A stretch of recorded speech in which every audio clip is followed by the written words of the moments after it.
Hello everybody, welcome back to our YouTube channel. Today in this video I am talking about Aurora Cannabis stock.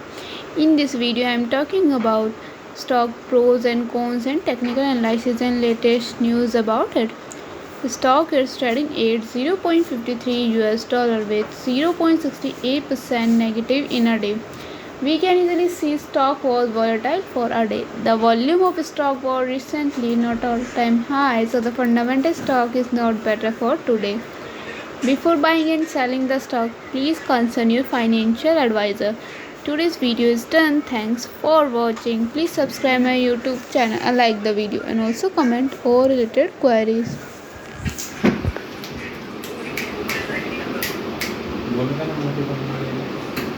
मोठी family येऊ नका पण तरी नाही